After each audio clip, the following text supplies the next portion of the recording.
Assalamualaikum warahmatullahi wabarakatuh. Perkenalkan, nama saya Nandi Nasri Pujianti dengan NPM 102210004 dari kelas C1 Akuntansi. Pada kesempatan kali ini saya akan menyampaikan materi mengenai kematian. Apa sih kematian? Kematian menurut Islam adalah suatu ketentuan yang dihendaki oleh Allah atas setiap makhluk, termasuk manusia. Ayat-ayat Al-Quran menjelaskan bahwa kematian merupakan sebuah keniscayaan bagi makhluk yang bernyawa.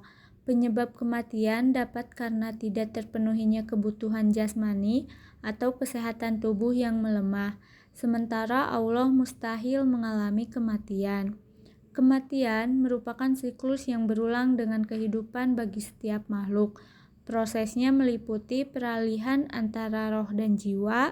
Masa kejadian kematian menurut Islam hanya diketahui oleh Allah sebagai ketetapannya. Ketetapan Allah atas kematian makhluknya, khusus manusia, pada usia kandungan 120 hari. Kematian pertama yang tercatat dalam Al-Quran adalah kematian Habil oleh saudaranya Qabil. Lalu bagaimana siklus kematian? Siklus kematian bagi manusia berakhir ketika manusia telah memasuki surga atau neraka. Surga dimasuki oleh penghuni surga, sedangkan neraka dimasuki oleh penghuni neraka. Baik penghuni surga dan penghuni neraka akan memperoleh pengumuman bahwa kematian tidak akan terjadi lagi kepada mereka. Mereka hanya akan menjalani kehidupan yang abadi. Keterangan ini berasal dari hadis yang diriwayatkan oleh Ibnu Umar dan Abu Hurairah. Keterangan lain mengenai berakhirnya kematian setelah memperoleh kehidupan abadi adalah surat Ad-Duhan ayat 56. Ayat ini khusus menjelaskan keabadian manusia yang menjadi penghuni surga. Ada dua macam hakikat kematian. Yang pertama, kematian sebagai suatu kemestian bagi makhluk. Kematian hanya dialami oleh makhluk, sementara Allah mustahil mengalami kematian, karena Allah adalah yang tidak berawal dan tidak berakhir. Awal dan akhir hanya dialami oleh makhluk. Salah satu nama Allah adalah Al-Hayyu, yang berarti yang maha hidup.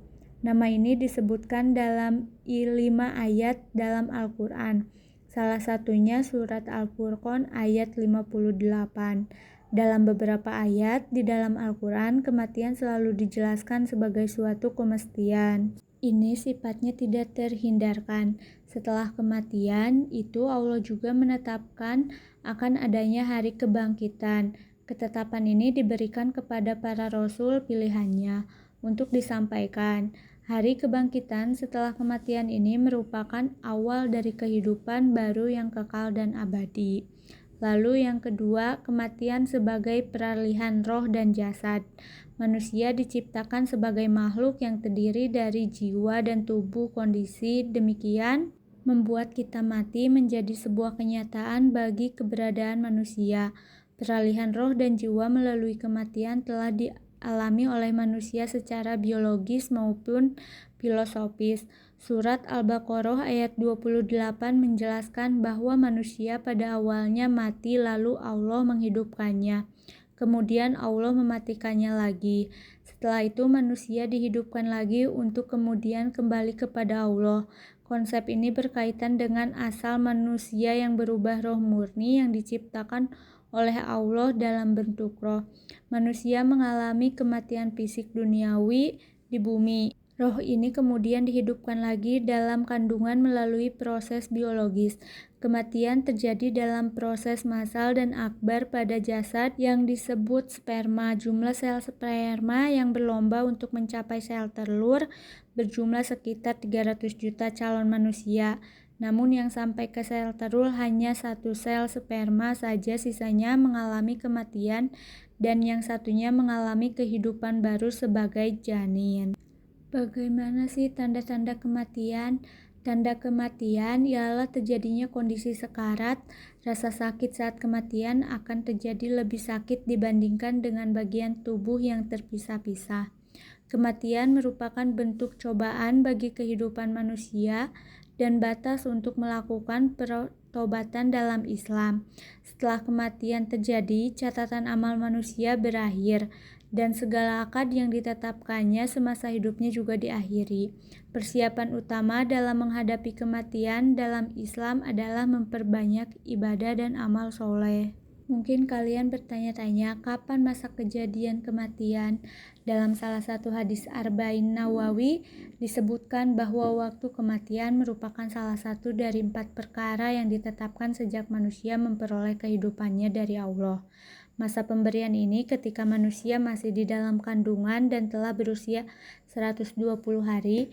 Catatan kematian ini diberikan oleh Allah kepada malaikat bersama dengan ketentuan rezeki, amal, dan nasib. Malaikat yang bertugas untuk mencabut nyawa adalah Malakul Maut. Nama ini diberikan langsung oleh Allah dan disebutkan dalam surat As-Sajadah ayat 11, sedangkan nama Israel yang umum digunakan merupakan penyebutan-penyebutan tentang Malakul Maut di dalam kisah Israiliyat. Ini mungkin tidak asing. Penyebab kematian yang pertama, kebutuhan jasmani tidak terpenuhi. Kebutuhan jasmani merupakan salah satu potensi manusia yang bersifat fitrah. Kematian akan terjadi pada manusia bila kebutuhan jasmani tidak terpenuhi. Manusia juga secara fitrah akan berusaha memenuhi dengan berbagai cara. Yang kedua, kekebalan tubuh melemah.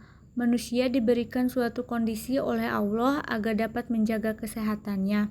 Kondisi ini adalah adanya fungsi kekebalan tubuh terhadap virus dan bakteri, penyebab penyakit. Fungsi kekebalan tubuh telah diprogram dalam asam deoksiribonukleat yang ada pada manusia.